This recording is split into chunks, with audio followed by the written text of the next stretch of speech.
नमस्कार दोस्तों BS second semester exam 2023 से 2027 में आप सभी का स्वागत करते हैं। दोस्तों आज के इस वीडियो में हम आपको हिस्ट्री के बहुत ही महत्वपूर्ण क्वेश्चन बताने वाले हैं। ठीक है दोस्तों, तो दोस्तों जो भी छात्र का मेजर है हिस्ट्री में, तो वह छात्र इस वीडियो को बिल्कुल भी स्किप ना करे और सारे क्वेश्चन को स्टेप बाय स्टेप देखे। ठीक है दोस्तों, तो दोस्तों आपके सामने यहाँ पे पहला नंबर क्वेश्चन ये है कि बेबीलोनिया की राजनीतिक अवस्था बताइए।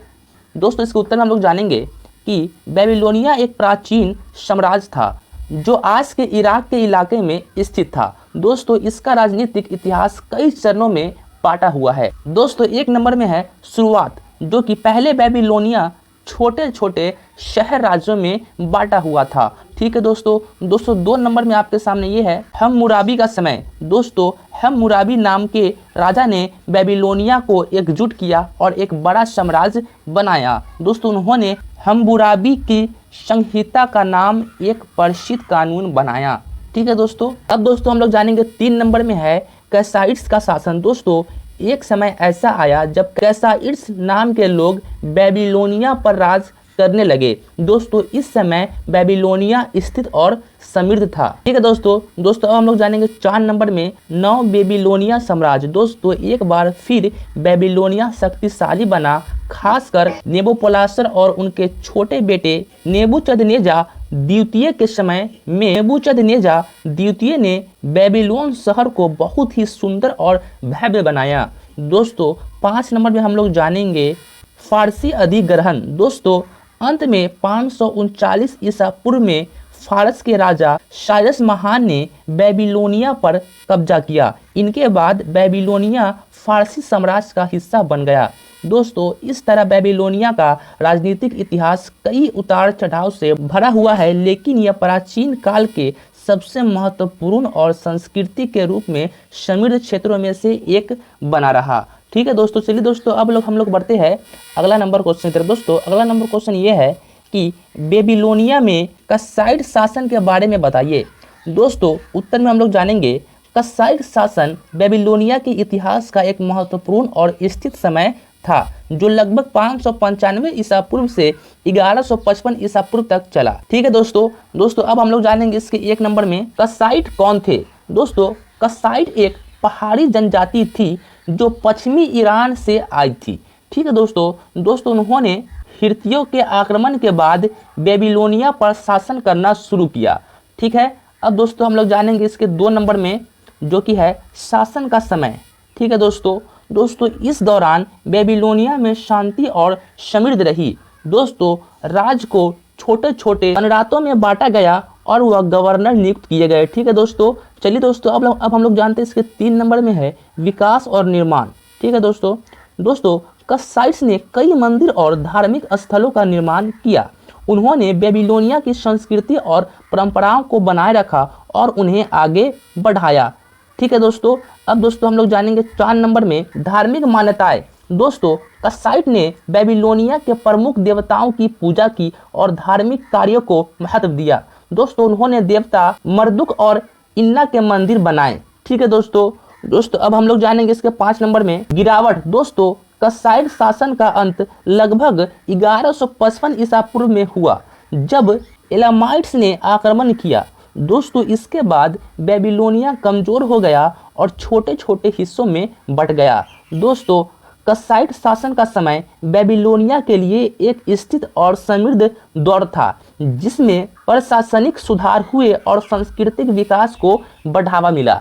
ठीक है दोस्तों, चलिए दोस्तों अब हम लोग बढ़ते हैं अगली नंबर क्वेश्चन की तरफ। दोस्तों अगला नंबर क्वेश्चन हमारे सामने ये है कि प्राचीन बेबीलोनिया में स्त्रियों की दशा बताइए। दोस्तों इसके उत्तर में हम लोग जानेंगे प्राचीन बेबीलोनिया में स्त्रियों की स्थिति को इस तरह साझा जा सकता है। ठीक है दोस्तों इसके उत्तर में हम लोग जानेंगे 1 नंबर में, जो कि है कानूनी अधिकार। दोस्तों बेबीलोनिया के कानूनों में स्त्रियों के अधिकार और कर्तव्य लिखे हुए थे। उन्होंने तलाक लेने और संपत्ति रखने का अधिकार दिया था। दोस्तों इसके 2 नंबर में हम लोग जानेंगे, जो कि है विवाह और परिवार। ठीक है दोस्तों, विवाह एक अनुबंध की तरह होता था जिसमें दहेज और संपत्ति का आदान प्रदान होता था। दोस्तों शादी के बाद स्त्रियां अपनी संपत्ति और दहेज पर अधिकार रखती थी और दोस्तों विधवाओं को अपने पति की संपत्ति पर अधिकार था जब तक वह फिर से शादी न करती। ठीक है दोस्तों, चलिए दोस्तों अब हम लोग बढ़ते हैं इसके 3 नंबर में है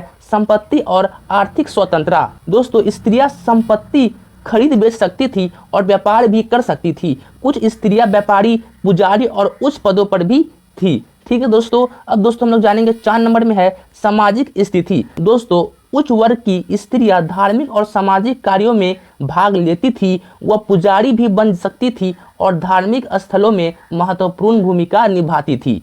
और दोस्तों निचले वर्ग की स्त्रियां बुनाई, कृषि और घरेलू काम करती थी।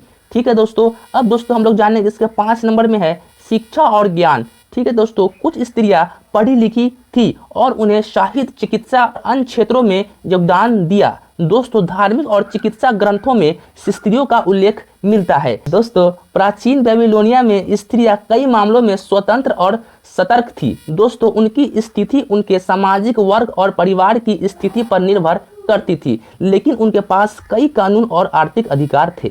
दोस्तों 4 नंबर क्वेश्चन आपके सामने ये है कि असीरिया के धर्म के बारे में बताइए।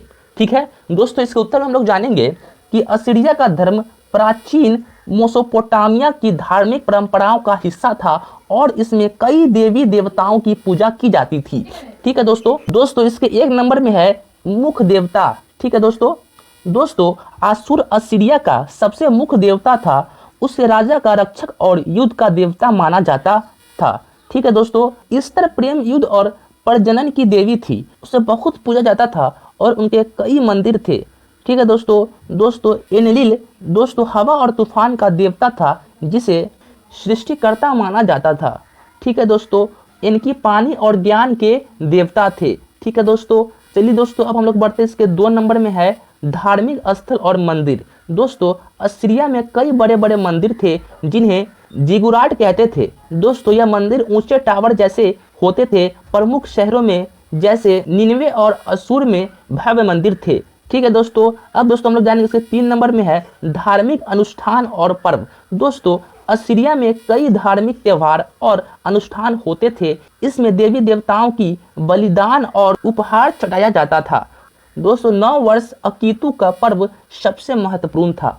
ठीक है दोस्तों अब हम लोग जानेंगे इसके 4 नंबर में है राजा और धर्म। दोस्तों असीरिया के राजा को देवताओं का प्रतिनिधित्व माना जाता था। वह धार्मिक अनुष्ठानों में महत्वपूर्ण भूमिका निभाते थे। दोस्तों राजा युद्ध से पहले और बाद में देवताओं से आशीर्वाद मांगते थे। ठीक है दोस्तों इसके 5 नंबर में आपके सामने ये है धार्मिक और कहानियां। दोस्तों असीरिया की धार्मिक कहानियां और मिथक सुमेरियन और बेबीलोनियन परंपराओं से मिलते जुलते थे। दोस्तों इनमें सृष्टि की कहानियां और देवताओं की गाथाएं शामिल थी। दोस्तों अब हम लोग जानेंगे इसके 6 नंबर में है ज्योतिष और भविष्यवाणी। दोस्तों असीरिया में ज्योतिष और भविष्यवाणी का विशेष महत्व था। दोस्तों पुजारी तारों की चाल और अन्य घटनाओं से भविष्यवाणी करते थे। दोस्तों असीरिया का धर्म बहुदेववादी था जिनमें कई देवताओं की पूजा होती थी। दोस्तों यह उनके समाज और संस्कृति का एक महत्वपूर्ण हिस्सा था जिनमें राजा, मंदिर और धार्मिक अनुष्ठानों का बड़ा महत्व था। ठीक है दोस्तों, चलिए दोस्तों अब हम लोग बढ़ते हैं इसके अगली नंबर क्वेश्चन की तरफ। दोस्तों अगला नंबर क्वेश्चन हमारे सामने ये है कि असीरिया का कला का परिचय दे। दोस्तों इसके उत्तर में हम लोग जानेंगे असीरिया कला बहुत ही खूबसूरत होती थी। उन्होंने मंदिर, भवन और मूर्तियों में अद्भुत नक्शे बनाए। उनकी मूर्तियां चांदी और सोने से बनाई गई थी। दोस्तों उनकी कला में विशेष शक्ति और धार्मिकता का अनुभव होता था। ठीक है दोस्तों, तो दोस्तों आज आप सबके सामने था हिस्ट्री मेजर का बहुत ही इंपॉर्टेंट क्वेश्चन है। जो भी छात्र अगर हिस्ट्री में है तो इस सारे क्वेश्चन को आप स्टेप बाय स्टेप याद कर लीजिए। और दोस्तों बहुत ही इंपॉर्टेंट क्वेश्चन है। वीडियो अच्छा लगा तो वीडियो को लाइक कीजिए, अपने प्यारे दोस्तों के पास शेयर कीजिए। और आप अगला क्लास किस टॉपिक पर चाहते हैं हमें कमेंट कीजिएगा, तो मैं अगला क्लास उस टॉपिक पर लाने की पूरी कोशिश करूंगा। ठीक है दोस्तों वीडियो को लाइक कीजिए, चैनल को सब्सक्राइब कीजिए। मिलते हैं अगली वीडियो में, तब तक के लिए जय हिंद, जय भारत।